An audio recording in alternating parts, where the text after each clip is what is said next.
বিদেশি গান বা সিনেমা দেখলেই পেতে হচ্ছে কঠোর সাজা। কারণ হিসাবে বলা হচ্ছে সেসব গান সিনেমা পশ্চিমাদের প্রোপাগান্ডা। তাই যারাই গান শুনছেন বা সিনেমা দেখছেন তাদের মৃত্যুদণ্ড কার্যকর করা হচ্ছে। শরিয়া আইনে পরিচালিত না হয়েও বছরের পর বছর এমনই কাণ্ড ঘটিয়ে যাচ্ছে এশিয়ারই এক দেশ। আর নীরবে এসব ঘটনার সাক্ষী হচ্ছে দেশটির নাগরিকেরা। এমনই কয়েকজন চাক্ষুষ সাক্ষীর চাঞ্চল্যকর বয়ান সামনে আসতেই হইচই পড়ে গেছে। বিদেশি গান শোনা বা সিনেমা দেখা যাবে না, দেখলেই গুলি খেয়ে মরতে হবে, এমন ভীতিকর পরিবেশ থেকে বাঁচতে প্রাণ নিয়ে পালিয়েছেন অনেকে, আশ্রয় নিয়েছেন প্রতিবেশী দেশে। উত্তর কোরিয়ার এসব ঘটনা দুনিয়ার সামনে তুলে ধরেছে দক্ষিণ কোরিয়ার ইউনিফিকেশন মন্ত্রণালয়। দক্ষিণ কোরিয়ার গান শোনা বা সিনেমা দেখায় নিজ দেশের নাগরিকদের পাখির মতো গুলি করে মারছেন কিম জং উন।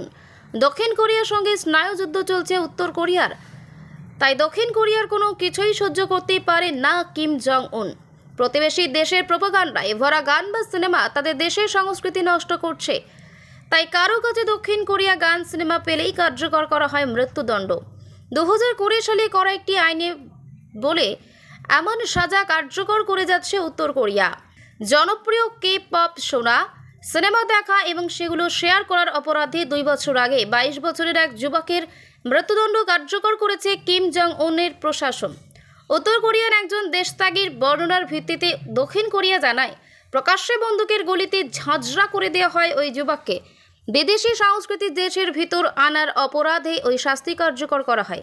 দক্ষিণ কোরিয়ার ইউনিফিকেশন মন্ত্রণালয় বৃহস্পতিবার উত্তর কোরিয়ার মানবাধিকার রিপোর্ট 2024 প্রকাশ করে। সেখানে উত্তর কোরিয়ার 649 জন দেশত্যাগীর স্বাক্ষর রয়েছে। একটি সাক্ষ্য অনুযায়ী দক্ষিণ কোরিয়ার 70টি গান শোনায়, 3টি সিনেমা দেখায় এবং সেগুলি বিতরণ করায়। 2022 সালে দক্ষিণ হোয়ানঘাই প্রদেশে 22 বছরের এক যুবককে প্রকাশ্যে গুলি করে মৃত্যুদণ্ড কার্যকর করা হয়।